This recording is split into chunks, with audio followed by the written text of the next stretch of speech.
Hi. അപ്പം ഞാനിന്ന് പുറത്ത് പോയപ്പോഴേ ഞാൻ റംബൂട്ടാൻ മേടിച്ചു കേട്ടോ. അപ്പോൾ എല്ലാ കടകളിലും ഇപ്പോൾ റംബൂട്ടാനുണ്ട്. അപ്പോൾ ഞാൻ മേടിക്കുക വെച്ചിട്ട് മേടിച്ചതാണ്. ഇപ്പോൾ കിലോക്ക് 300 രൂപയാണെന്നൊക്കെ പറയുന്നത്. അപ്പോൾ ഞാൻ 300 രൂപയ്ക്കൊന്നും മേടിച്ചില്ല, കുറച്ച് മേടിച്ചിട്ടുണ്ടായിരുന്നു കേട്ടോ. അപ്പോൾ ഞാൻ എന്തായാലും ഒന്ന് കഴിച്ചു നോക്കാൻ പോവാണ്. പിന്നെ ഇത് മൂക്ക് ഭയങ്കര ഇഷ്ടമാട്ടോ. ഇത് എനിക്കും ഇഷ്ടമൊക്കെയാണ്, ഇഷ്ടക്കുറവൊന്നുമില്ല, ഇഷ്ടമാണ്. അപ്പോൾ ഞാൻ എന്തായാലും ഒന്ന് കഴിച്ചു നോക്കാം. ഇത് എങ്ങനത്തെ റംബൂട്ടാനാന്ന് നോക്കട്ടെ കേട്ടോ. എന്താണെന്ന് വെച്ചാൽ ചിലത് കുരുവിൽ ഒട്ടിപ്പിടിച്ച് നിൽക്കുന്നുണ്ടാവില്ലേ, അതിങ്ങനെ കഴിച്ചെടുക്കാൻ ഇച്ചിരി പണിയാണ് കേട്ടോ. ഇതെങ്ങനെയാന്ന് നോക്കട്ടെ ഞാൻ.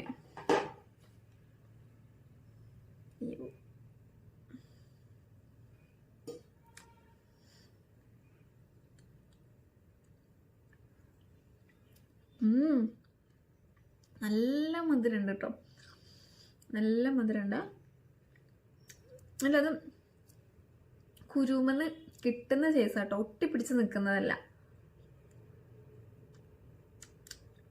ആണോ, കിട്ടുന്നുണ്ട്. ആ കുരുവിൽ തന്നെ ഒട്ടിപ്പിടിച്ചിരിക്കണത് കഴിക്കാൻ നല്ല ബുദ്ധിമുട്ടല്ലേ. ഇത് നല്ല പെട്ടെന്ന് കടിച്ചെടുക്കാമല്ലോ, നല്ല ടേസ്റ്റ് ഒക്കെ ഉണ്ട് കേട്ടോ.